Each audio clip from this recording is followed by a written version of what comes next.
The newest starting lineup of C12ers may steal the spotlight this afternoon and this weekend. However, I would like to take this moment to remind ourselves that every one of us in here is a partner in Los Angeles Catholic education.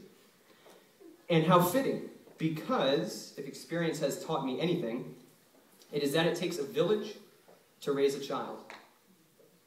Any set of words cannot express my appreciation I wish to share with you this afternoon for your indomitable commitment to this village, this community, this group of people determined to walk in the light of Christ. Thank you. As Diana said, my name is Skylar Mosenthal. I am a C10. I teach math and science at Sacred Heart High School. I've also had the opportunity to coach track and cross country. I also have the privilege of playing in the praise band there at Sacred Heart. I am one of the drummers that plays for the band, and the rest of the band is sitting amongst you. So if you see any musically talented folks around, give them a high five.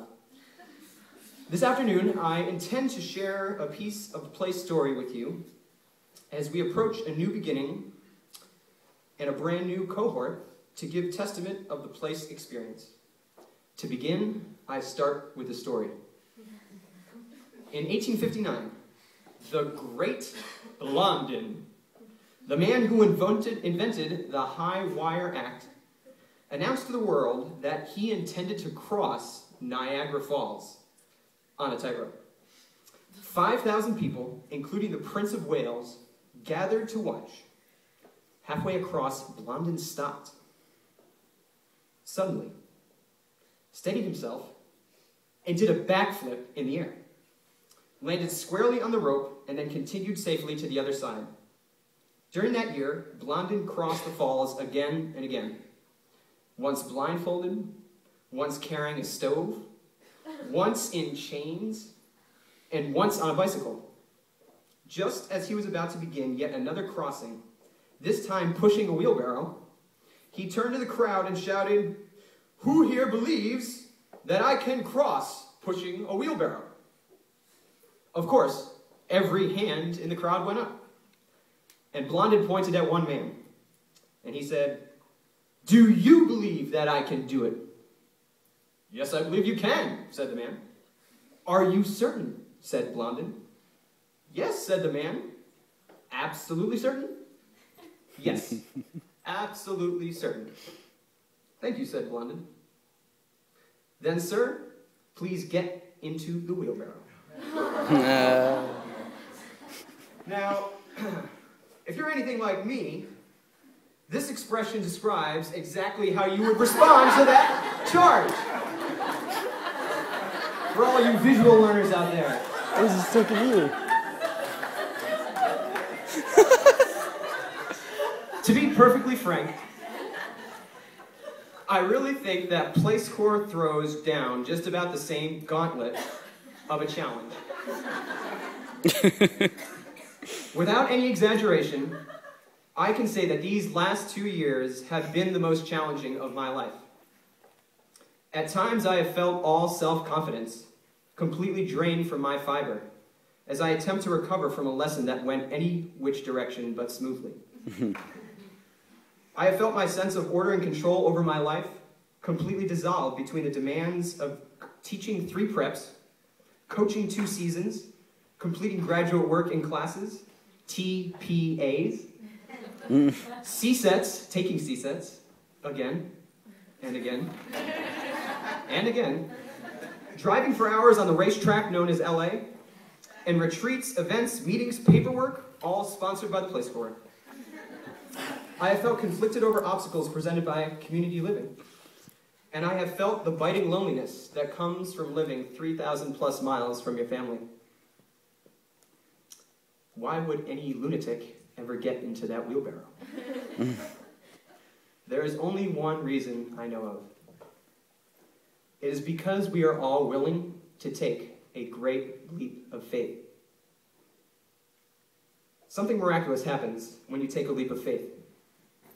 It is tremendously transformative and powerfully enlightening if you just let it go. Because when God takes over, you can do anything. Take teaching, for example. In my experience, I learned that trying new activities, methods, or practices within the structure of my classroom can have surprisingly successful outcomes. I have the privilege of teaching across the room from a very talented, across the hallway, from a very talented, spirited biology teacher and place alumna by the name of Greg Nakashima. Some of you in this room may know Greg Nakashima. He is perpetually coming up with fun dances and simply brilliant gestures with his students to help them remember biological processes, vocabulary, key terms, and main ideas. After witnessing what I believe to be hullabaloo across the hallway, I decided to give it a try. Fearing that I would irrevocably lose control of my class, I was pleasantly stunned to see the students take to it. So much so that they started to come up with their own gestures, their own dances, and their own songs to help remember key terms. Take a leap of faith, and God cradles you in a wheelbarrow. Of course, there is also the arena of community living. What better place to take a leap of faith than to commit to living with people and strangers for 2 years? Factor in social agreements, that's a document. Weekly jobs and chores, community dinners, leading spirituality, community skits, weekly jobs and chores, sharing laundry machines, sharing bathing spaces, and did I mention weekly jobs and chores? And that is one substantial leap. You can fight it, or you can accept that you are all in it together. And it just makes sense to whistle while you work together. And maybe, just maybe,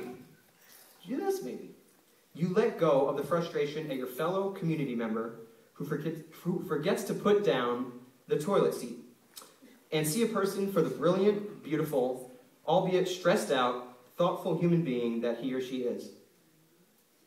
Take a leap of faith, and God gifts you with the greatest of company in that wheelbarrow.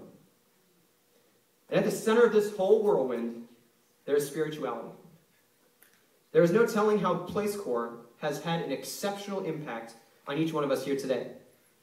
Personally, I'm not even entirely aware of the extent of the change that has occurred in my spiritual growth and my person during this time, because at times it is nearly impossible to see the forest when you are standing amongst the trees. But one thing that I am sure of is that the blessings will continue to present themselves, and my cup will overflow because of what I have seen, what I have done, what I have felt, and what I have aspired towards. Take a leap of faith, and God fills your cup with Niagara Falls. To be a placer means to be a leap of faith taker. Whether you are a teacher-to-be, presently teaching, a principal, a director of learning, a professor, or founding Father Copus, I want to urge you to commit to taking that leap of faith, to recommit to taking that leap of faith. I wish to share these 3 simple letters with you in closing that I used to remind myself of this choice to be faith-making every day, and that I hope will inspire you to go forth in the spirit of place. I originally found these letters sharpied into the tips of my cousin's skis, and I have since taken up the practice of writing them on the tongues of each one of my pairs of distance running shoes. They read GWG, especially as a parting prayer to all of my C10s. As our time and place comes to a close, I want you to continue to leap with faith. And for those of you visual learners in the crowd and possibly kinesthetic learners, I do not challenge you to try this leap of faith, but this is representative of the leap of faith I wish you to take.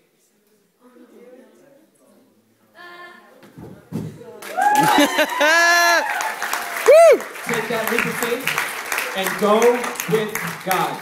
Thank you. Woo!